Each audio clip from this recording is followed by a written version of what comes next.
I guess that NXT just operates differently because it's based in Orlando and it's a little bit smaller of a thing. Yeah. So, like, they get holidays off or they start touring during holidays. Are Hardy and Wyatt on fucking 205? They'll be on there. They're going to be on the live shows they're doing as a way to sort of sell tickets. Okay.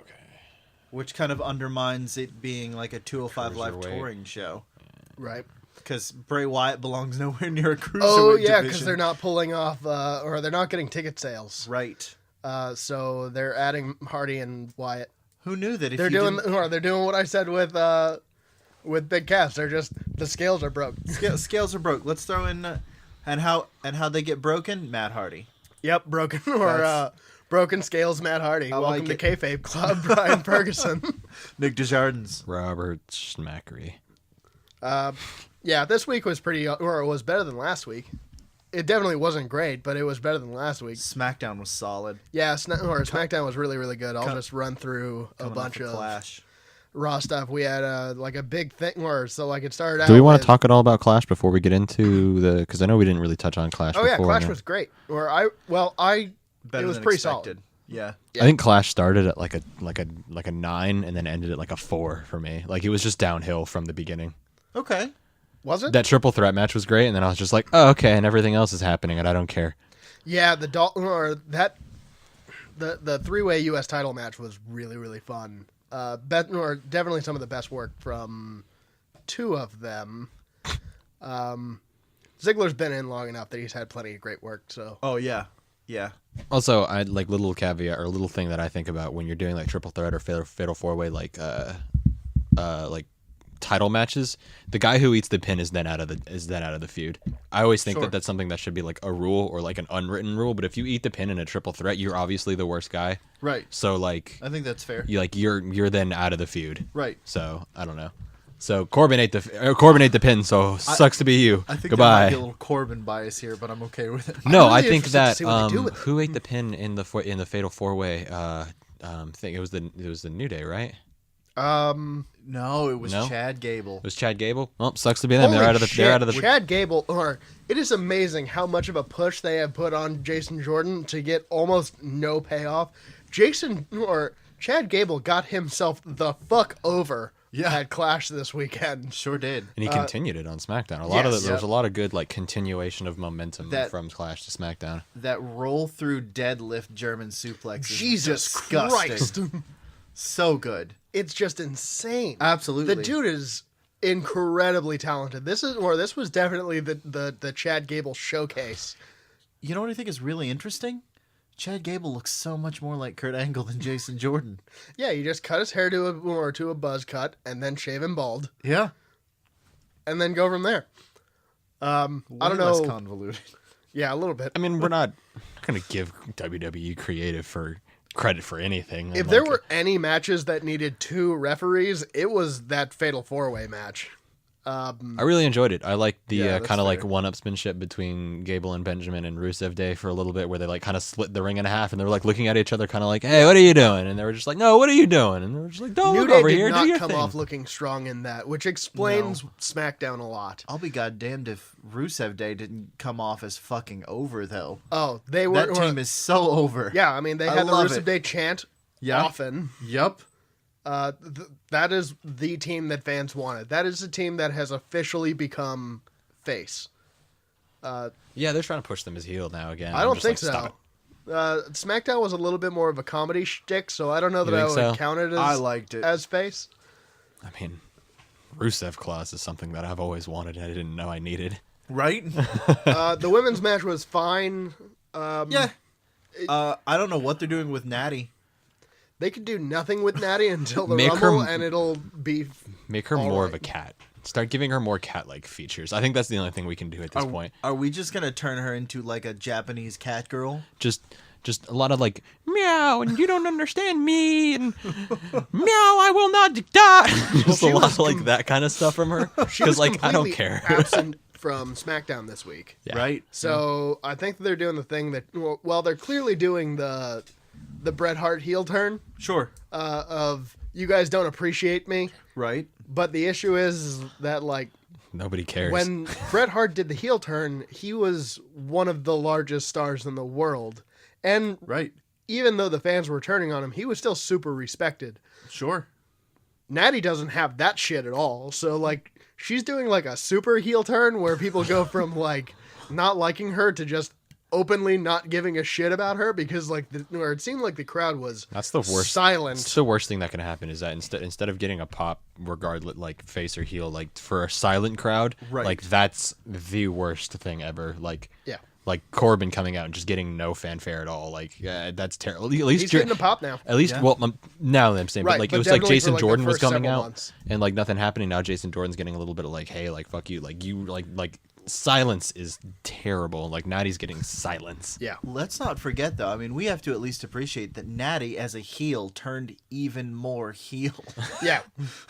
Like, that was what I didn't understand about this promo is why are you cutting a heel, like, why are you cutting a promo of a face turning heel when you're already fucking heel? So this week on SmackDown, we had no Bludgeon Brothers, but it was also following their pay-per-view debut, Right? in which they beat the crap out of Breezango. Breezango, which yep. I was really sad about. Breezango did get some hits in, so I was pretty happy about that. Sure. But, of course, that match ends exactly the way that it needs to. Absolutely. Smiggity smack, crucifix whack. Yeah. Yes. Yes. It's like maybe a 4-minute match. Yeah, but it was a Longest- pretty booked card anyway. Yeah. Oh, yeah. I'm not complaining. And It's there were really all enough- you needed. That match seemed like maybe 40% entrance music, Oh, yeah. 15% ads, and then the rest was actual matches. 15% beard. Yeah. 15% beard. Championship match went fine. It was AJ beat Jinder Jinder, clean. Yep. There was Thankfully. very little interference. Right. It was probably one of the first, like, there was a little interference, but it was minimal. Sure. Like, super minimal. Right. It was pretty good. It was fine. it's AJ doing AJ stuff, Uh, and It's, to me, it's this has to be like the nail in the coffin for Jinder's main event run. well, I they're mean, still doing it. They put him in a 6-man tag with right. But who I else think is that going to be? I there? was gonna say I think that was literally just you were just champion kind of thing. Like I don't. It was He's you not were the going most for the belt recent now. person to be feuding with AJ, so we got to put somebody who's been feuding with AJ in it. Because to be fair, the last person who was feuding with AJ was Kevin Owens, so you can't just have two Kevin Owens. We Right. would have preferred two Kevin Owens. I would have but been we okay can't with that. Get two Kevin Owens. I'll vote for all 3 Kevin Owens. But I think that in it's a pretty Kevin Owens stable. It seems pretty confirmed now that he no longer will get a rematch for the title unless if they just can't think of literally anybody else to do it. Yeah, it's done. Triple H got out his Barian sledgehammer in India, so You can't dig with that. For the record, Watch me.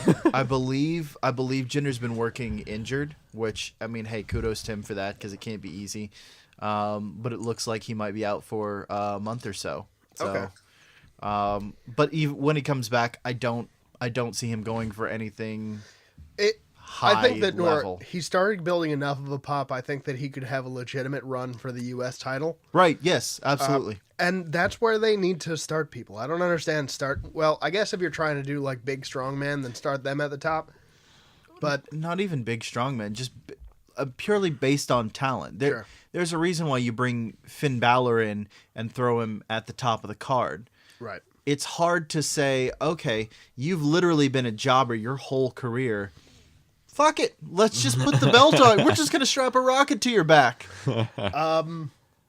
the only to me match- the match of the night, or to me the match of the night was the match of the night was the tag team fatal 4-way, but like the Okay. singles match of the night no, because that was a tag team match also.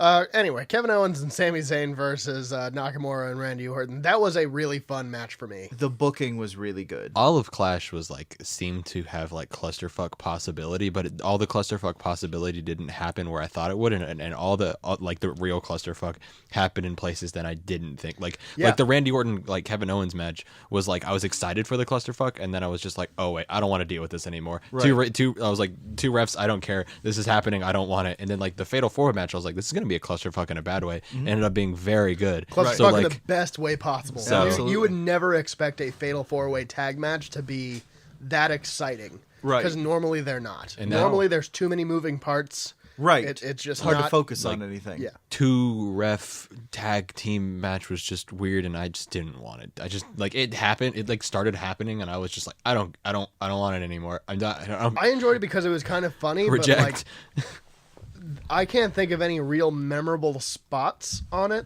Like everything interesting that happened amongst the refs. Yeah, the whole thing was just like watching. It's like, what is Shane gonna do now? Right. Oh, look, it's Daniel. He's not counting. And you're like, oh, Shane's gonna do this. We knew what was going to happen. We just didn't know exactly how it was going to happen. Yeah, it was. I don't know. It was a cluster.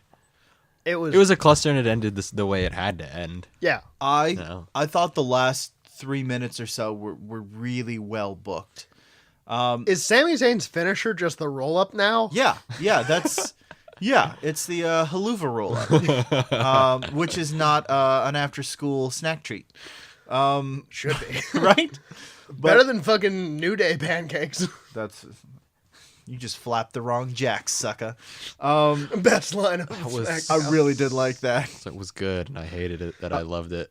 No, the last 3 or so minutes of the Sami and Kevin versus Nakamura and Orton match were booked just so well. Right. And it's impossible to see. I guess we'll talk more about it on SmackDown, but it's impossible to see Shane coming out of this as a face at all. Yeah, it doesn't make any sense. But it was fantastic because Shane sort of gives us the first time we ever see Shane turn heel in the WWE, then the WWF. He screws Stone Cold Steve Austin in this exact same way. Yeah. The 2 count and then I'm not counting. The high hand. And it was really, really fun to see him and Daniel get in each other's faces, and then Daniel to fast count that roll up and to look pissed about it. There's a surprising amount of nuance in this for something that the Road Dogg booked. I feel like we have to appreciate that. All right, now let's breeze through Raw because it was fine. We had the announcement that we all expected to. The only highlight of that of the announcement was oh, it's true. It's damn true. was like that was great. Kurt Angle getting way better at at like doing acting stuff. And, like he introduces the match, and like as he's introducing the match, he just like is running out of the ring. Like you expect there to be like a Kurt Angle shaped hole in the ring on his way out. It'll be Kane versus Brock Lesnar versus Braun Strowman in a triple threat match. Oh, it's true. It's damn true. All right, I'm leaving. It's as if he wanted to beat like the vaudeville hook that they were about to pull him with. Yeah. We had Jason Jordan or Seth Rollins was supposed to have a match with Samoa Joe, and then Jason Jordan interrupted him, and then they had a match to see who would face Joe. It was really nonsense. Yeah, Rollins won. Blah blah blah. Next we had Balor versus the Miz Saraj in a handicap match. Balor looks like he's going to get the win, and then they DQ him. Have they been doing this shit where like people just get DQ'd for punching people too many times? Yes, it does happen occasionally. It seems to be happening a lot. A lot of the rules in wrestling are fairly arbitrary and get enforced when necessary for storyline purposes because like the punching thing is only really happens when it's happened twice this, or if I'm not mistaken, it happens twice this week.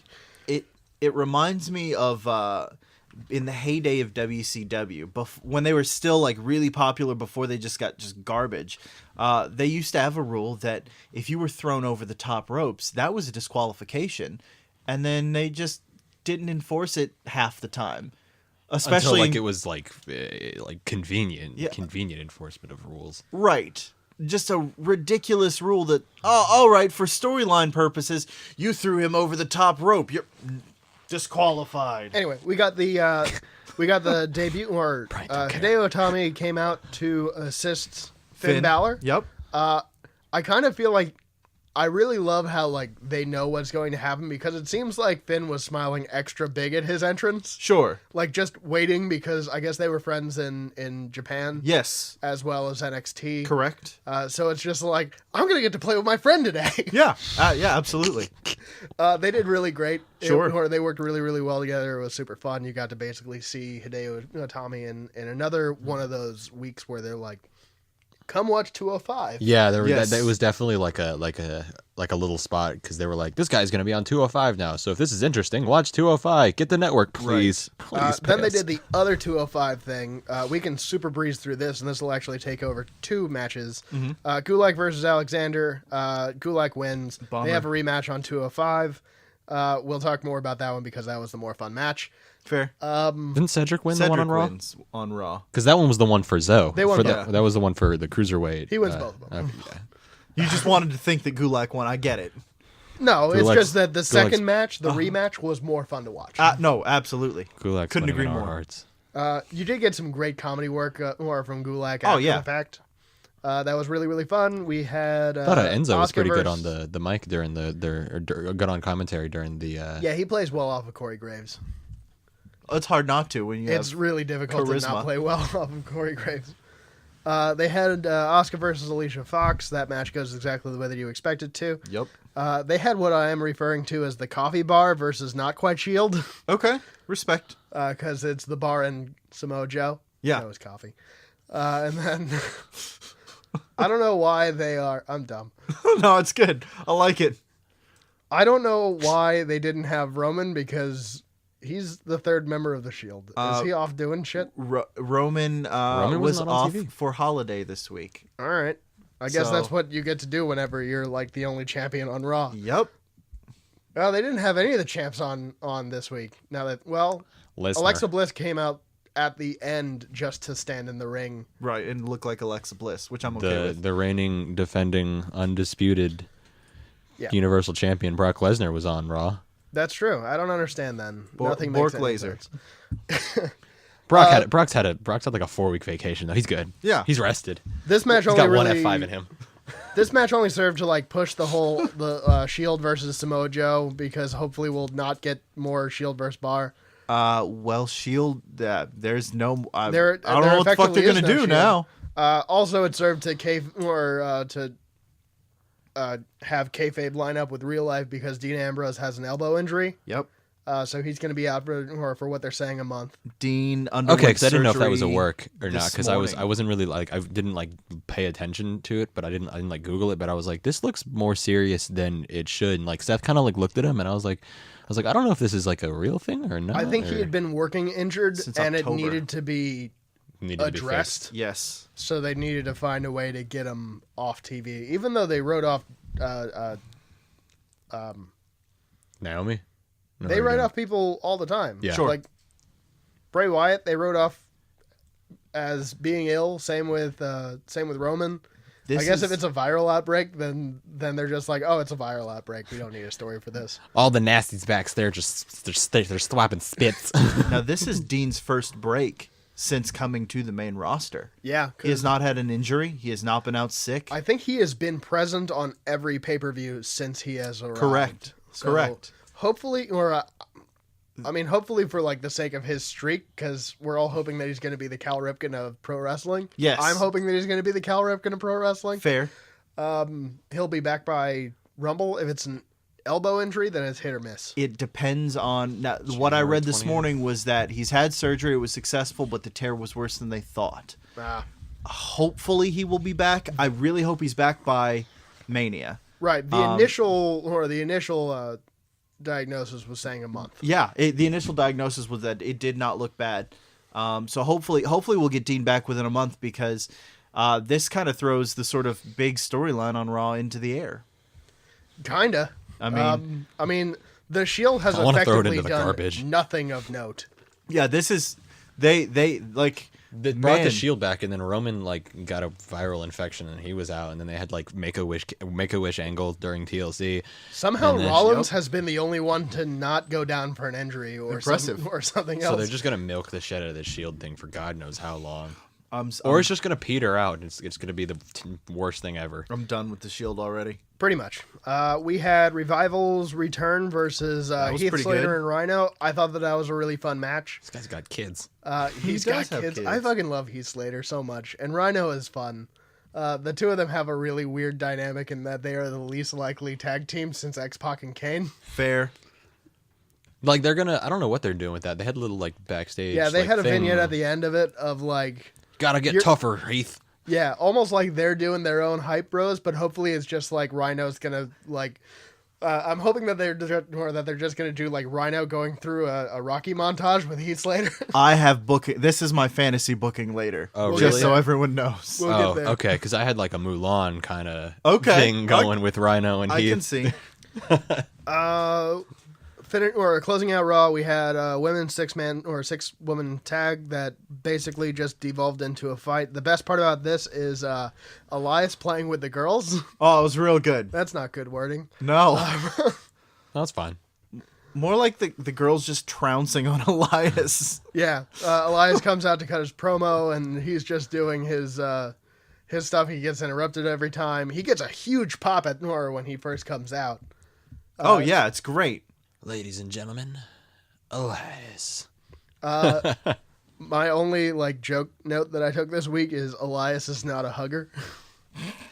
Fair. Anyway, that turns into a big brawl, which leads to Stephanie McMahon announcing the thing that we all expected. Did that feel weird? It was super. Was that really awkward for everybody else? It kind of fucks up kayfabe because you have all the women around, and they're all just like, and Yay! all of them are beaming and almost trying to stifle back tears because this is a huge achievement in women's wrestling. Mm-hmm. That this is the year that they are being acknowledged as equals. Sure. They are headlining shows. They've done everything but headline a pay-per-view. And have a tag championship. They've headlined pay-per-views down in NXT. Happen. Mm-hmm. It's true. They have headlined NXT, but I don't necessarily know that we'll get a women headlining a pay-per-view this year. It's coming soon. Oh yeah, I think it's definitely possible. I would expect them the to be either the the second to last match or the third to last match at Mania. The longer you keep the belt on Brock, the more likely this is to happen. Especially on Raw. Especially with Asuka. With everything happening, the longer you keep the belt on Brock, the longer that it is that the women take a headline of a pay-per-view. Even if it's just that shitty one right before Mania. Oh, just to touch on it because this is the only other thing that happened. Oh, did you want to touch on the women's Rumble? Oh, if you were going to touch on something, go ahead. But yeah, I did have some thoughts on the women's Rumble. Go ahead because mine's not pertinent to that. Oh. So I for one am super excited for the women's Rumble. We have just enough women on the roster to actually make a 20-woman Rumble work. There's also very likely the possibility that we get Ronda Rousey's debut in the WWE. She's winning the Rumble. I hope not. Nope, she is. If she comes in, it's probably going to happen. I really hope it doesn't. But my bigger concern about... Would you like to see women's legends coming into the Rumble?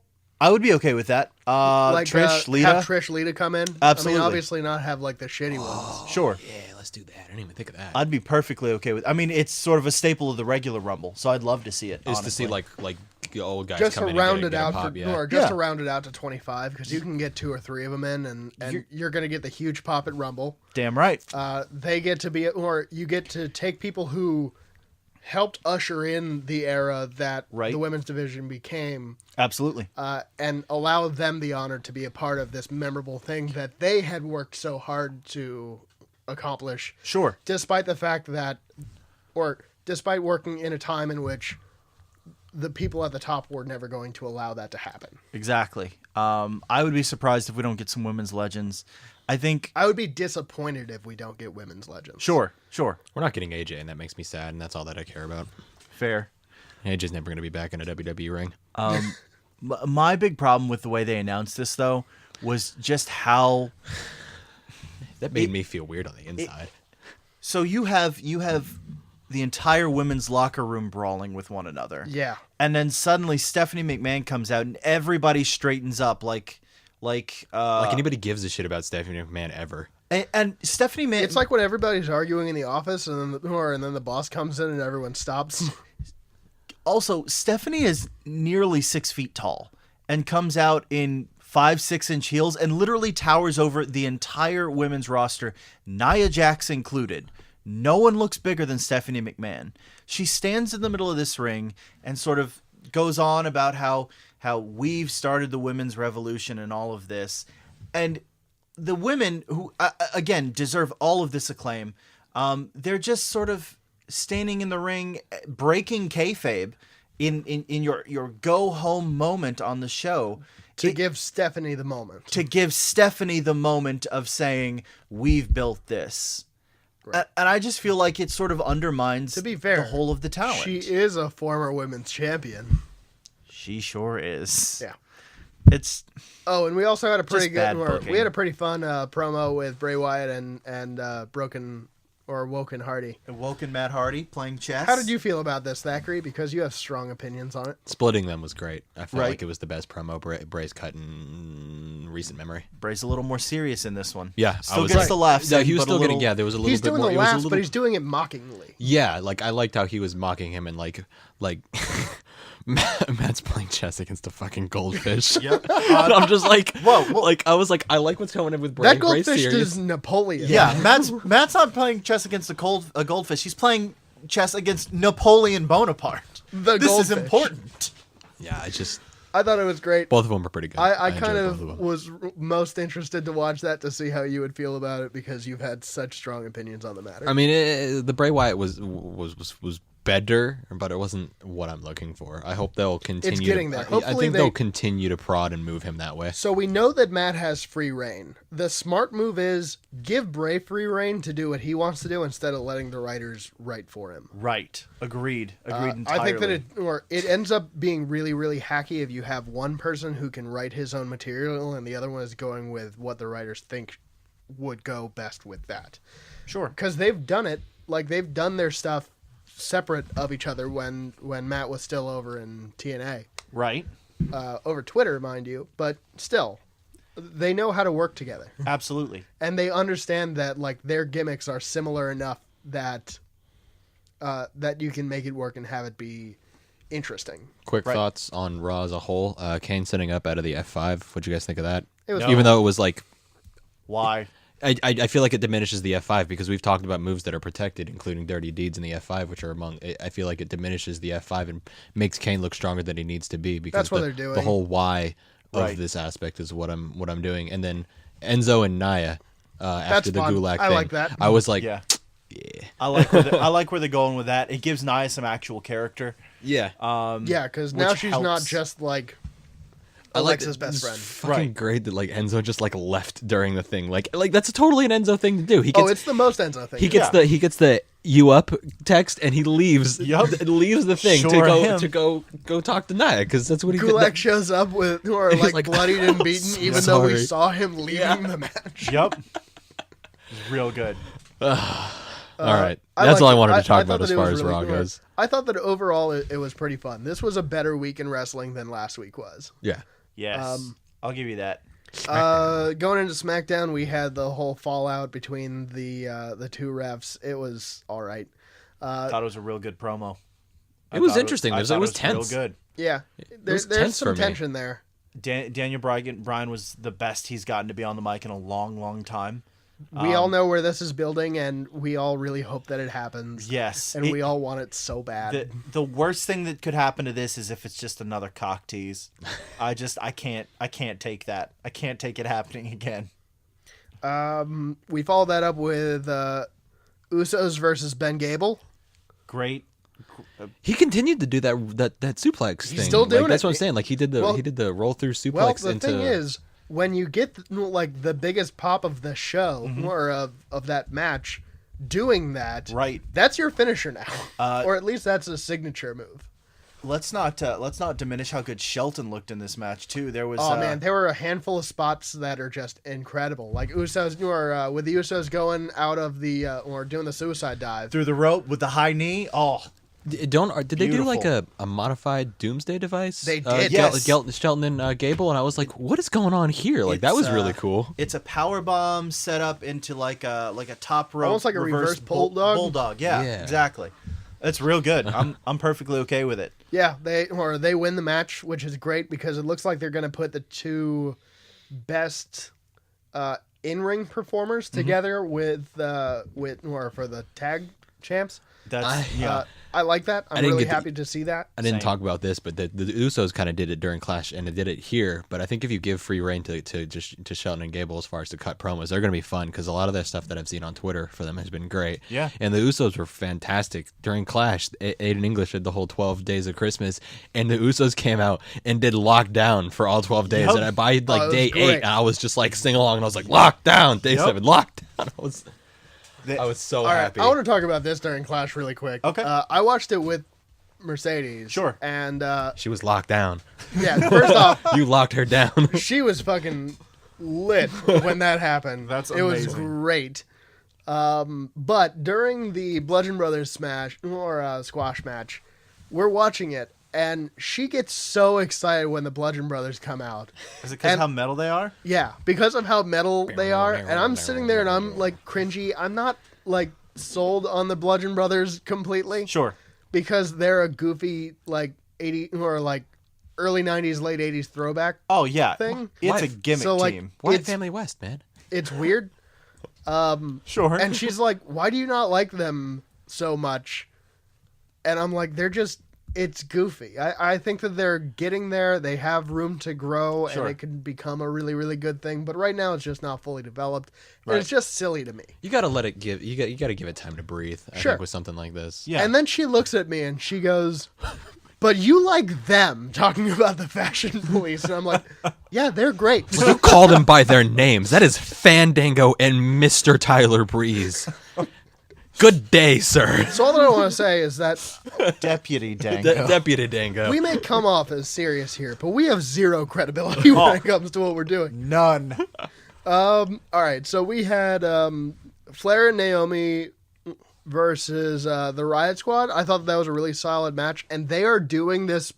They're doing it so thing? much better. Oh, yeah. Way, way, way better than Raw would ever consider doing it. On top of that, not only does the Riot Squad continue to get to look good, but Naomi looked great in this match. She looked fantastic. I was surprised they picked up the pin, but then I thought about it. The last like 2 or 3 times they've done it, the Riot Squad's gone over. Right. So they got like a quick one because Naomi was back. Makes sense as far as storyline goes. It Because Charlotte was alone. Right. And now she's got a friend and a comrade, so And- maybe they can fight off the Riot Squad. And Yeah. naturally, you have Sarah Logan take the pin so that Ruby doesn't have to, exactly. which Yeah. is the smart move.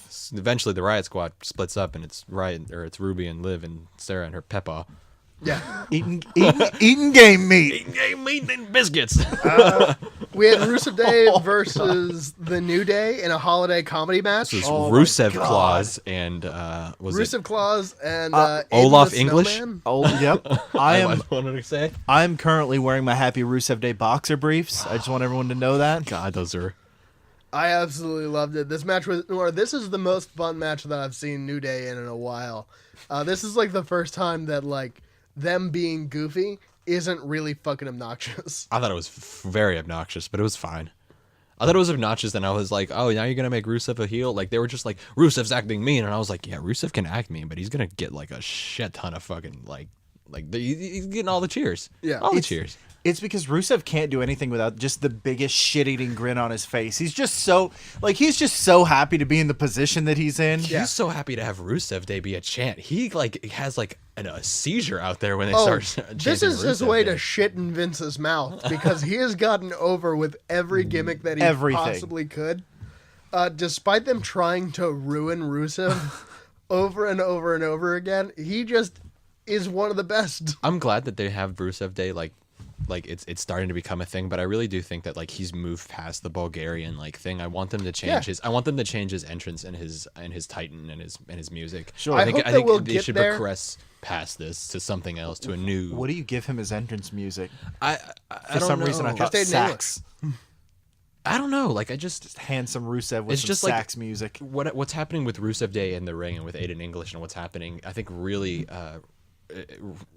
clashes with Rusev's entrance and his like old like I don't know, almost like Soviet era music that they yeah. have, and it just doesn't You fit know, anymore. It's the Nikita Koloff Soviet strongman music. Yeah.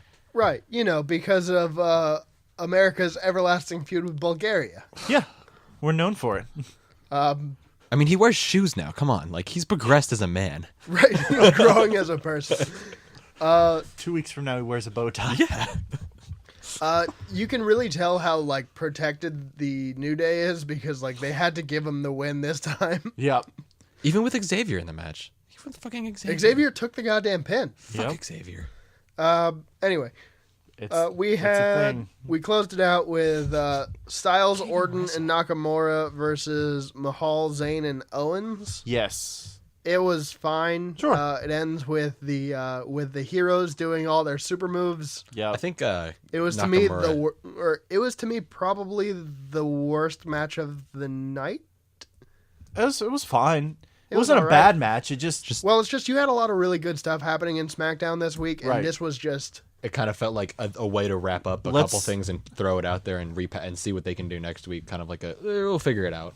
yeah. we skipped over one really interesting part of the show, and that's Dolph Ziggler's future. Oh Yes. my! This I actually wanted to sit on for a moment. Oh, my bad. My bad. No, I forgot about it. Dolph Ziggler came out. He won the U.S. Championship. Does so some hard. does some yelling at the crowd. Puts the U.S. title belt down. Walks and out. Walks out. That gif of Krieger where he's just like, "Whoa, I could only be so erect." Like by the end of that, I was just like, "Whoa, I need to pause this and go to the bathroom." I have an adjust idea of myself." how I want this done, but I think that might be my fantasy booking for the week. Okay. Two observations from the 6-man tag. Yeah, please. Nakamura needs to either get down the ramp faster because his God damn, his his music music takes forever. never his music does not sync with his entrance anymore because the ramp is so long, I think. Right. And second, I thought it was really weird that Kevin Owens and Sami Zayn were like excited to see like Jinder. Like they were like high-fiving and handshaking "Hey, before bro." the match. They're like, "Hey man, we're both like bad guys, right?" And like Jinder's like, "Yeah, I am a bad guy." I totally get where you're coming from. To me, that genuinely seemed like Kevin and Sammy being Kevin and Sammy and just fucking with him. Like it seemed like they were. It seemed too showy. You know what I Sure. mean? Like I could see Kevin doing that and Sammy just being like, "Oh, I'm gonna do what my big brother Kevin does." Yeah. That's observations. No, it's real good. Alrighty. We had 205 Live. We had Kalisto and Grand Metalik versus the Brian Kendrick and Jack Gallagher. Yep. gonna make a That was petition. definitely, or that was a really great match. Oh yeah. It was Absolutely. basically just like showing off what Grand Metalik can do because he hasn't had the opportunity to. Let's do flippy shit all night. Yeah. It was real good. It was a lot of fun. That one ends in the second beatdown DQ of the week. Yup. Could have skipped that, but whatever.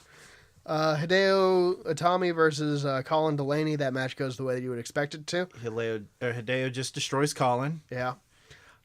It's weird because they sort of brought Hideo in as a face on Monday, and like he's Yeah. clearly like they're clearly talking about him like a face, but he's playing up this heel role that he had Yeah, he sort kept of started. screaming in- "Respect me," which threw me off because Right. like this is the first time that I've ever seen him. Sure.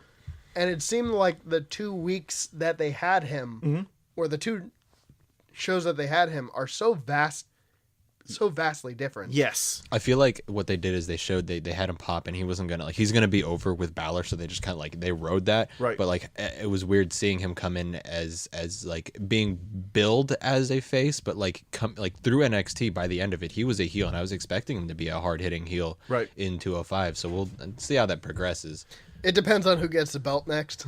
Well, actually, no, because Cedric's going to get the belt. I don't I'm see thinking- a world in which he doesn't. I'm thinking that's the case.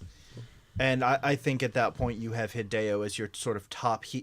You have Hideo as your real top heel on the stable And you or have- on the roster. Yeah, Enzo is like it's my belt, give it back to me. He'll drop down to the mid because Hideo will hopefully draw some eyes. Enzo becomes your Miz. Yeah, and he would work great as that. Yeah. And then we finished off with He's even got a Maurice. yeah, that one finished off with Gulak versus Alexander again. Sure. This one you get to really see Gulak doing really, really great work, Yeah. showing off his almost Dean Malenko style of lots of holds, lots of grapples, Yes. lots of submission moves. this was a lot closer to how Gulak got to wrestle in the Cruiserweight Classic and how he wrestled in Combat Zone Wrestling. Very, very, very Dean Malenko. Like, that is a great comparison. Is Gulak gonna come out as Cyclope eventually? I really hope so. That would be fucking awesome. I would really. There are so many things you can do with Gulak after this feud and keep this sort of gimmick on him, and I'm really hoping at some point we get Lucha Gulak.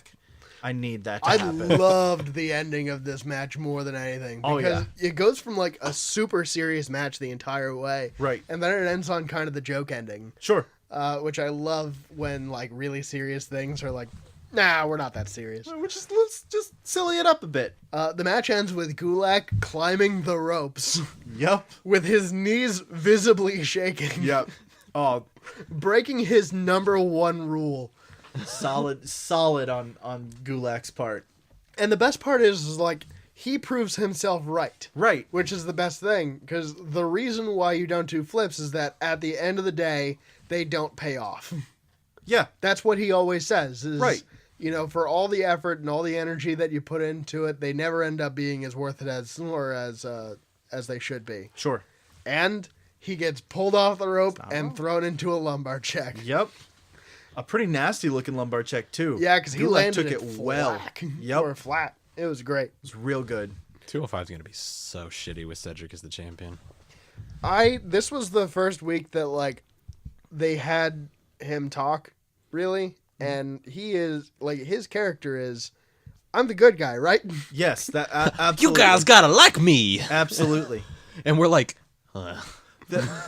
this was the one week that I was like, I don't give a fuck about Cedric Alexander. Thank you. The bad thing about Cedric is like he that's his problem. He has no character. Like in PWG and sort of on the indies, he got to be sort of the good guy, but like goofier and sort of play into the more comedy aspects of those promotions that worked really well for him. That's what I think. He just doesn't have anything here. Hopefully that's what they do. If they're going to put him on the, or if they're going to put him in the belt, then hopefully they like allow him to develop his character. Right. Because it does seem like 205 is the comedy show. Sure. Almost all of your promotions are silly. Mm-hmm.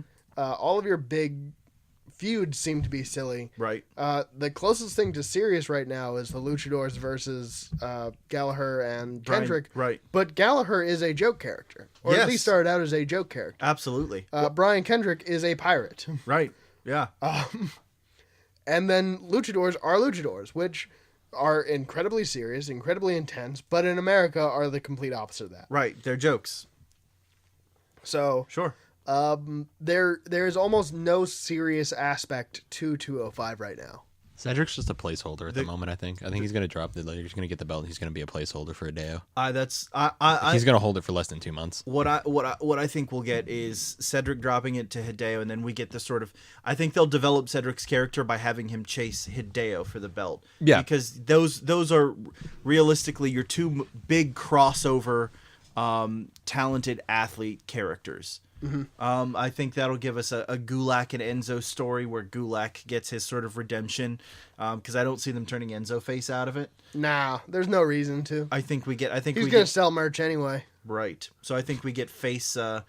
Honestly, what I think we might even see is sort of a face Gulak versus Enzo with Big Cass as a henchman. That would be fun. I can see that happening. You think that they'll just completely forget about that whole feud coming out of it? Cass will have been gone for more than 6 months. 6 months is the time it takes to forget everything that you've seen before. So yes, yes. Enzo and Cass were always big friends. Yes. Never enemies. NXT was great this week. As per usual. We started it out with Sanity versus Undisputed Era for the tag titles. Such a great match. Really, really good match. Bobby Fish was the MVP of this match for me. Yeah? Yeah. I just love Bobby Fish. I was super distracted most of the match because I'm just trying to mentally put Killian Dane in clothes. That's fair. I don't try to physically put Killian Dane in clothes because he'll murder you. Yeah. His big Scott hands. His big bear paws. He had a great moment at one point where he pulled off a drop kick and falling senton at the same time. I don't think that's the first time he's done that. It wasn't, but it was great. Yeah. Looked real good. Because he is a big guy that, like, he's a throwback big guy. Like, now we have a lot of fast big guys. Yeah. Killian Dane is not fucking that. No. So anytime that you see him do, like, quick shit, It's impressive as fuck. It's fun to watch Oh, because yeah. it's not his style at all. Right. I mean, for all intents and purposes, he looks like a big Scottish Viking. So, Yeah. it's great. Yeah. I want to see him punch Braun Strowman in the face. We had Knock all his beard off. Like a baby face, bro. Adam Cole came out Oh, yep. to interrupt. Thackrey's Just hands saying. just went up. Yes. No. Adam Cole comes out for the interference, and out of fucking nowhere, Nikki Cross jumps out of the crowd and attacks Adam Cole. So they didn't change her saw chips. No, she's okay. Nikki Cross is still fucking crazy. And it's great because They really need to feed her or something. Adam Cole gets to play the perfect shit heel here. He throws Nikki Cross off. The refs pull her away, and Adam Cole's, "Get her out of here! Get her out of here!" I'm the one interfering in this match. It's great. So good. Steal my spotlight. And so we get some Adam Cole interference. I think he pushes Eric Young off the top rope, and that allows Bobby Fish and Kyle O'Reilly to hit a total elimination, leg sweep, and roundhouse kick combination for the 1-2-3. Undisputed Era are your new NXT Tag Team Champions. That's what I really like about NXT is that you can have or titles change hands without being a pay-per-view and have it be like kind of a regular occurrence. And it can mean it doesn't degrade the title in any way. Right. Right. Absolutely. Absolutely. This was like a pretty promo-heavy one, but none of the promos were super memorable. Sure. But we did have Roddy Strong versus Lars Sullivan. Yep. Lars Sullivan.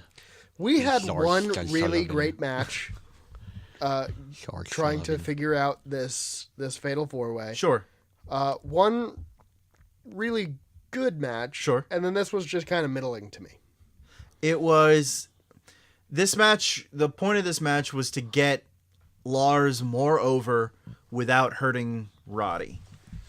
You had like a big...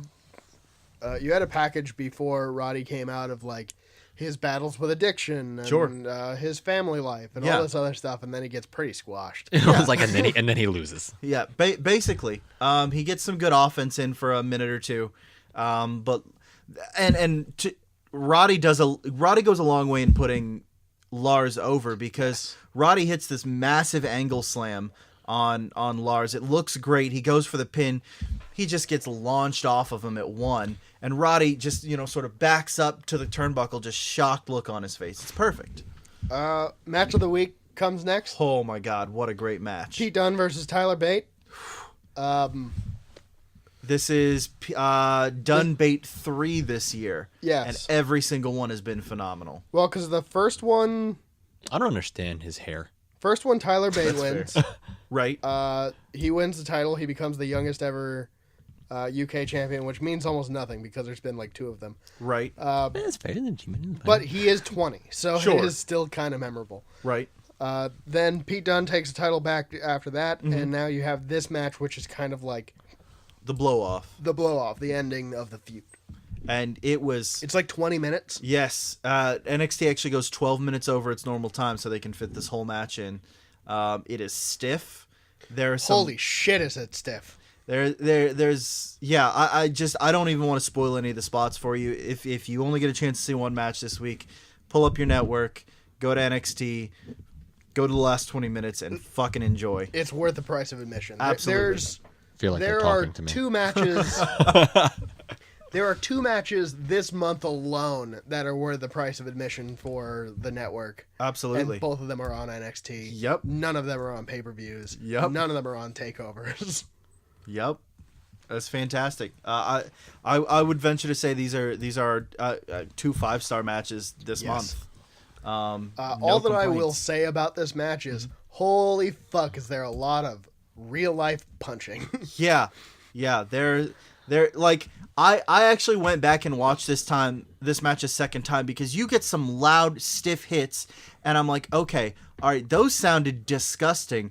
I need to see the thigh slap. Like, I need to see where that pop's coming from.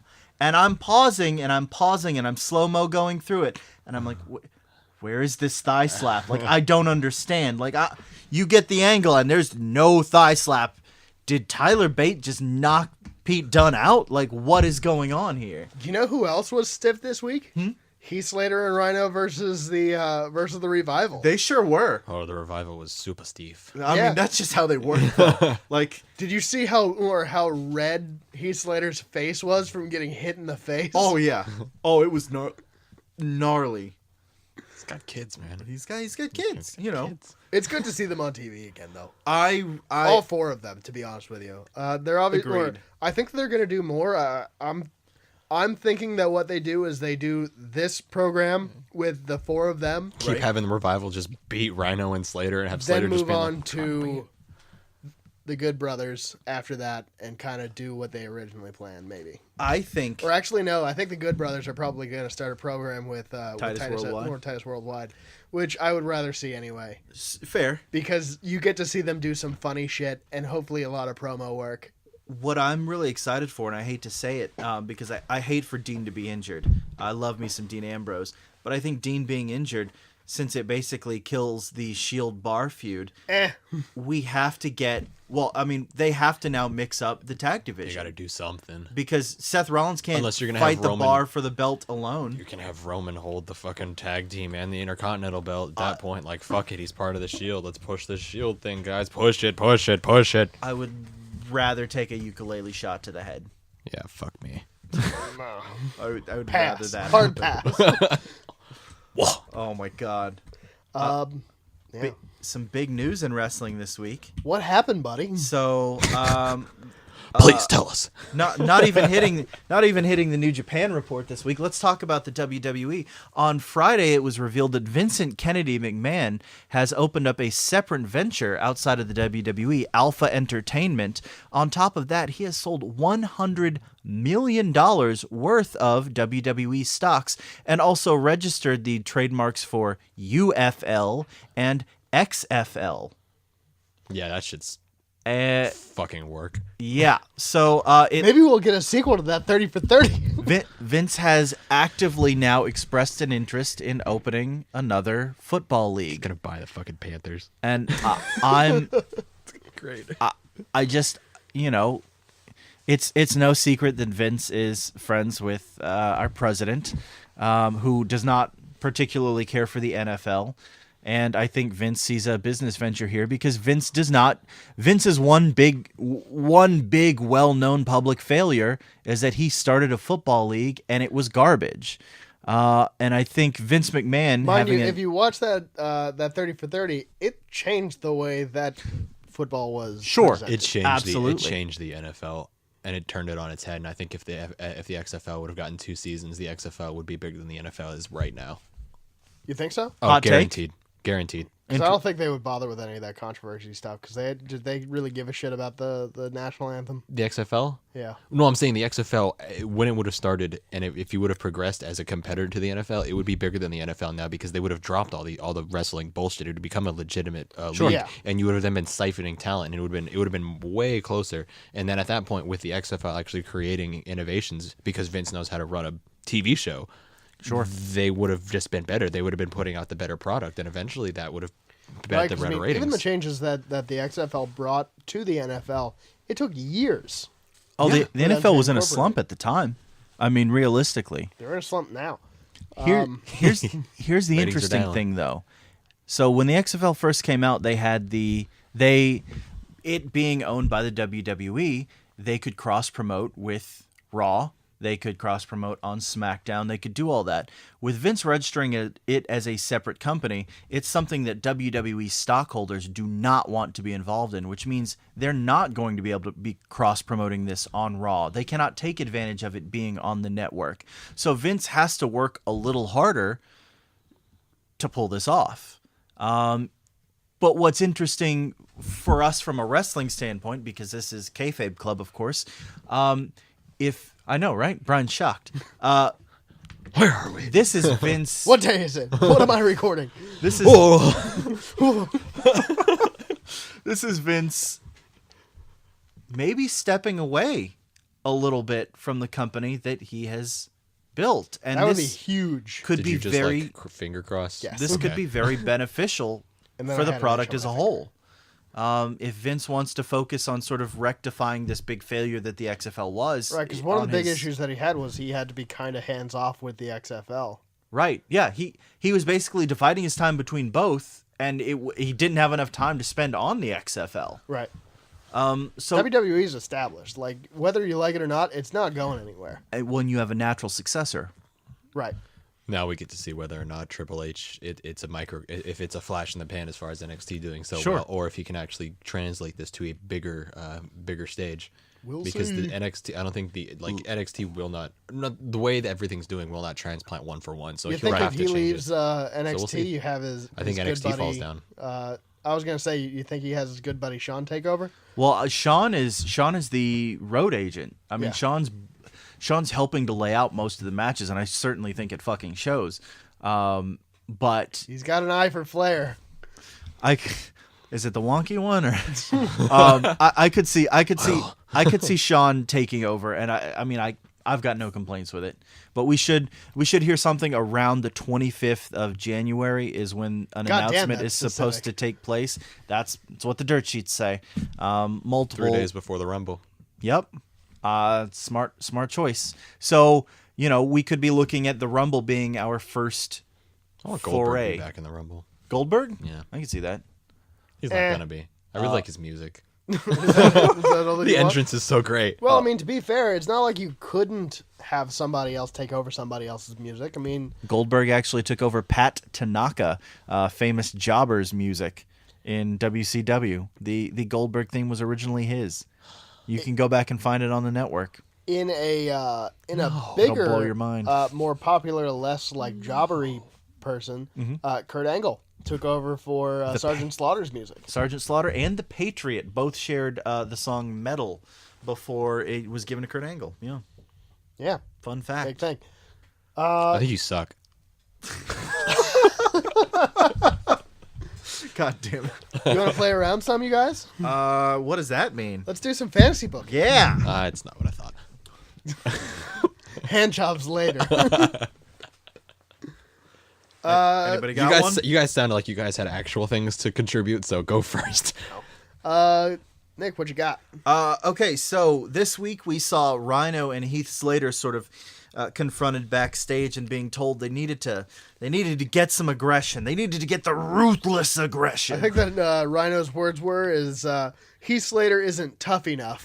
That sounds about right. Because, let's throw in other trademarks. So what they're going to do is they're going to bring back Toughen. No. What I want to see, I'd like to see, of course, Rhino is an ECW original. I'd like to see an ECW gimmick sort of. They're building towards what I dream of. A hardcore belt. I would be okay with that. If Rhino were and the I could person book that in started, that would be direction. super believable.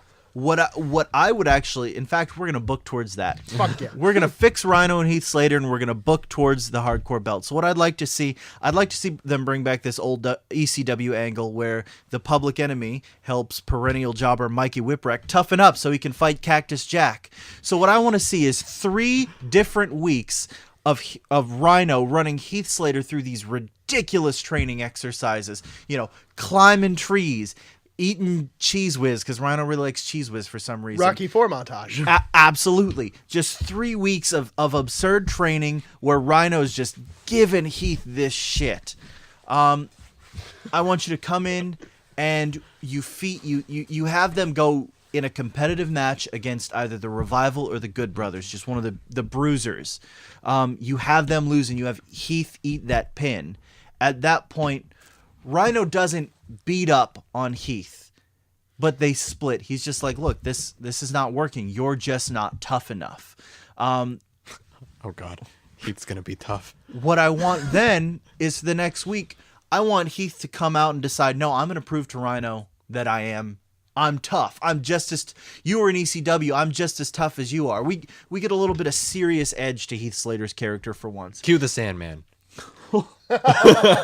You know what? You could have Heath bring in an ECW original and actually beat them. You know, feed him Kurt Hawkins, feed him some other jobber. Have him beat Sandman, or have him bring Tommy Dreamer in and somehow eke out the win. And then at the Rumble, Heath says, you know what? I don't care about the Rumble. Look, I know I'm not going to win it, but I am tough. Rhino, you and me in a hardcore match.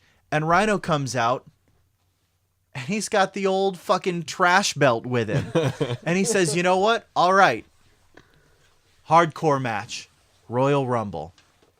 And sure enough, with all that plunder, Heath manages to beat Rhino. Because realistically, you don't need a belt on Rhino anymore. Oddly enough, he found the trash belt in Al Snow's trash box. Right. Which is also his house. Because Al Snow is his next door neighbor in the trailer park where he has kids. Across the street from Bray's House of Horrors. So we get sort of a legitimate Heath Slater. We get a use for Rhino outside of just being a tag team guy. That's what you do with those guys. God damn it. I'm just the greatest at this. If we know anything, it is that I love tournaments. Yes. So we currently have what seems to be a vacated U.S. title. Yes. Yes, we do. So, You think so? You think that's where they're going with this? I don't know. I'm booking it anyway. Okay, no, so it's it good. doesn't matter. We Based don't on the- know. It's all fiction. That's fine. Wrestling's not even real. No, I have an idea. I've and got I a think that you're follow-up. going to like my idea. And I might actually have the same follow-up that you do. Okay. So we do a tournament for the U.S. title. Mm-hmm. Let's go crazy. Let's have it last 5 weeks. Oh my Let's have God. it go through the Rumble. Sure. We have bring up all your mid to low card guys. Sure. Get to the last match. Dolph Ziggler comes back and wins the title again. Okay. He wins his vacated title to prove once and for all that he is still the best of all of them. Sure. I'm okay with that. Yeah. I'm definitely into that. What's your follow-up? What I would have done is I would have had, let's say Bobby Roode. Sure. Bobby Roode wins that tournament. He holds up the belt, and then you have what you always do with a vacated title. You have the actual title holder who never lost the belt. You have Dolph Ziggler come out and say, you didn't win anything. I never lost that belt. At which point, then you get a Roode Ziggler blow-off match and you know what? Make it a ladder match. You get a Roode Ziggler ladder match because Ziggler wants to be Shawn Michaels. Right. Reminiscent of the old IC title belt. Exactly. Ziggler was tuning up the band and Yep. in that triple threat match. He sure does it was. all the time. Oh, but it was great. He It was thinks great there. he think he's Shawn Michaels. You got anything for us? Nothing particularly good. I'm sorry. All right. Well, with Hideo coming back, here's what I really I'm like your thinking. guys' stuff. Thanks, buddy. Here's what I'm thinking. Okay. This is actually to jump off of something that Thackrey's been talking about. Sure. Thackrey's been talking about having the Wyatt family and dick sucking. Stabbing dragons over here. Oh God. Having the Wyatt family have like multiple Wyatt families. Uh-huh. You know, bring the Ascension over to Monday Night Raw. Uh-huh. And then have the Bludgeon Brothers be literally not like a headcanon extension of the Right. Wyatts, but have them be a literal extension of the Wyatts. We have Hideo Itami coming back. We also have AJ Styles holding the belt. Okay. We have the Good Brothers. We have Finn. Uh-huh. Let's just start the Bullet Club again. But instead of like starting it in one place, Uh-huh. let's have it just form immediately In multiple as places. the most dominant force Sure. overnight. I'm perfect. Like, With Immediately they pull out. representation on every part of the brand, because then what you can do, you can have Undisputed Era. Sure. They're part of the club too. Right. Adam Cole, baby. I mean, they immediately come out with two sweets. So do we start this at the Rumble where everybody's there? That would be great. Have just a sort of club faction just sweep the Or- Rumble? Just not form, but like as though it's all happened backstage, Right. and just debut. Sure. I was watching Table for Three, which is one of the original programs on the network, Right. and it was the Hardy Boys and Finn Balor this Sure. week, and they were talking about like, what do you want to do now? Right. Finn was talking about how like he would love to be able to create like a new character. Sure. Have him change character like midway through, or Sure. like right away. Debut with a newer Finn, Right. like an updated Finn, a more ruthless Finn. Sure. Basically his Prince Devitt character. Yeah, Yeah. I'd be okay with that. Honestly, you could book the Rumble really, really interesting in that capacity. Obviously, you have to deal with... Obviously, Finn's not going to win the Rumble. I expect a SmackDown person to win the Rumble. But you could very, very easily have... you can't have Roman win the Rumble that many fucking times in such You a could short have Finn period. win the Rumble Agreed. and challenge AJ. You absolutely could. I always loved I that don't little like twist. the idea of doing that. I always just like the because twist of it I was would like- like the idea of them being like Together. right, Sure. mainly because they've never been together, and it would be kind of fun to have them be like It would be very interesting. started out as the two of them are co-leaders, Right. like leaders on each brand. Eventually, you get a slow descent into a feud. You can Someone gets kicked out of the club. honestly, you can end it at Survivor Series. Absolutely. You or because that Club way you on get club. almost a year, Sure. and then you have a big club decision making match Sure. at Survivor Series. The The rematch, Finn versus AJ 2. And realistically, if you start something like this at the Rumble, you have immediately the opportunity to get it over because you know what? You fuck the Rumble. You have Gallows and Anderson come out right after Finn and refuse to fight. You then have 3-on-1 for everybody that comes in. Gallows and Anderson just throwing people out. Finn just standing back in the corner. He doesn't have to do anything. I want him to sit on the turnbuckle. Huge Yeah. heel turn. Huge heel heat like that. That's how you get people to boo Finn. But they're going to fucking love it. And immediately you establish the club. Perfect. With the three of them. So Well- you have the three of them, and then you have later in the card. Or no, is Rumble gonna finish the card? Rumble probably. Rumble Rumble's should gonna finish the finish the card. card. Rumble normally finishes the card Yes. because I would love to have well, Because you get the normally- WrestleMania point.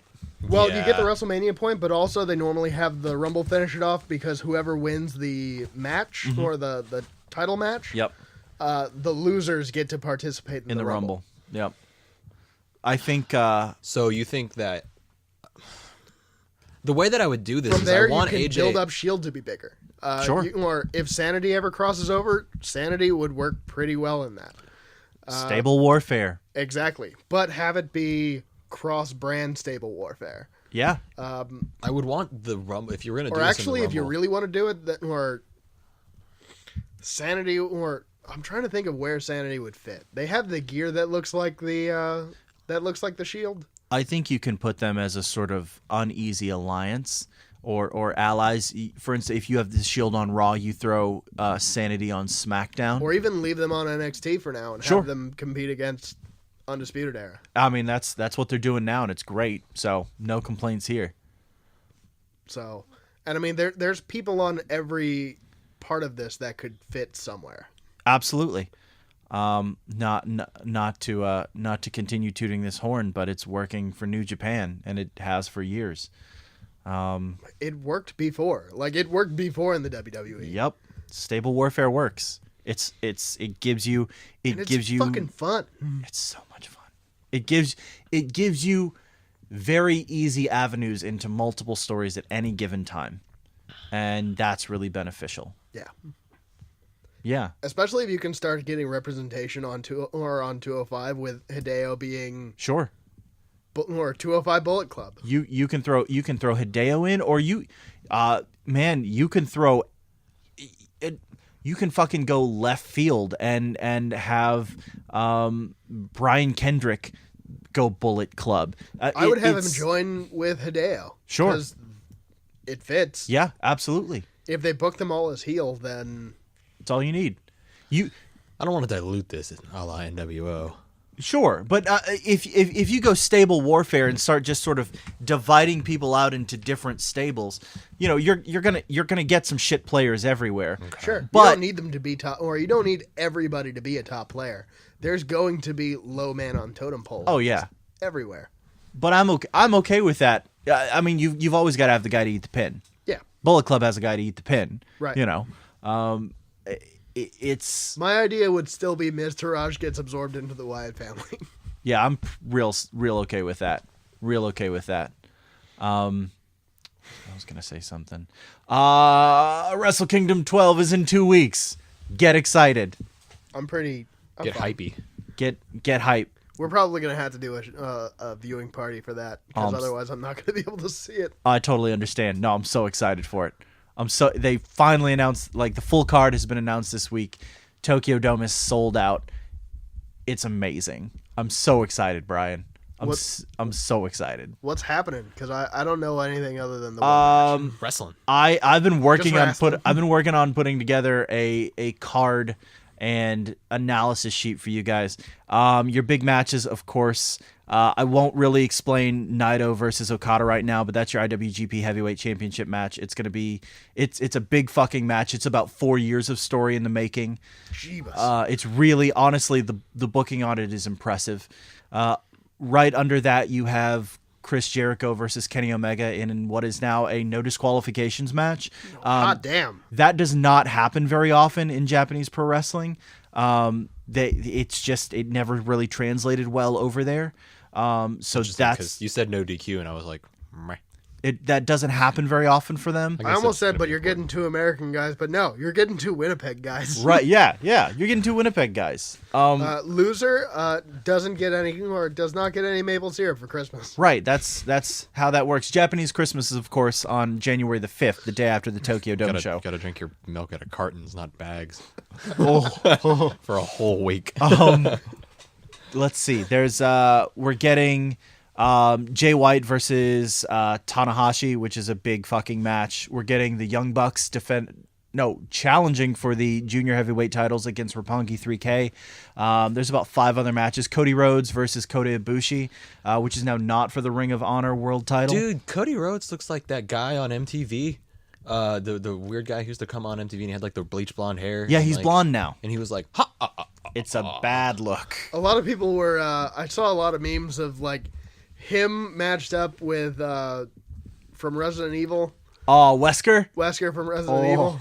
It's bad. It's not a good look. It's not his best. But I'm putting together an analysis for you guys. I'm about 5 matches deep into it, so I'll have that ready in the next day or so we can catch up and I can kind of explain some of the matches better. We might put out a New Year's Day or a New Year's Day episode, just kind of like a brief run through. Sure. Would be good. I'm fine with that. Because I don't know anything about New Japan, and I'm sure that there are tons of people listening who don't know anything about absolutely. New Japan either. I've got a cheat. Of course, you guys have seen the sort of cheat sheet I've made already, but I'll keep working on the in-depth card for that, so everyone can be caught up, because it's amazing the sort of booking that goes into this. Some of these matches have really in-depth stories, and some of them don't, and are basically just, you won this tournament. The tag title match is basically, you won the tag title tournament, you get to challenge at the Dome. That's simple booking. I like that. It's easy. Absolutely. It's clean. You don't really need backstory, because quite frankly, right, you don't need backstory. Like, it helps for sure if you're going to do long-term shit, but like if you just want to have somebody, if you need somebody to challenge for a title, just fucking have somebody challenge for a title. Who gives a fuck? Absolutely. And you can build storyline off of that. What's so great about those? Like, I'd like to see Nakamura AJ come out of nowhere. I think we might get that for Mania. I'm hoping so. I really do. One of them will turn heel. Who will it be? AJ. It'll be AJ again. It'll have to be AJ. I can't imagine them knowing how to turn Nakamura heel. Even though AJ was heel for his first WWE run. He sure was. Nakamura, and I'm not saying Nakamura can't be a heel, because he was heel for years in New Japan. No, but he's not going to turn heel, or it would be more difficult to turn him heel because he doesn't talk. Right. Although if they just let him fucking play stiff and mean, sure. Yeah. I think people will still like him. I think People are still gonna like AJ though. True, I mean, true. you're basically walking into a face versus face match no matter what you do. Who cares? It'll be great. Oh, pop of the night, guarantee it. It'll be a lot of fun. Merry Christmas, you marks.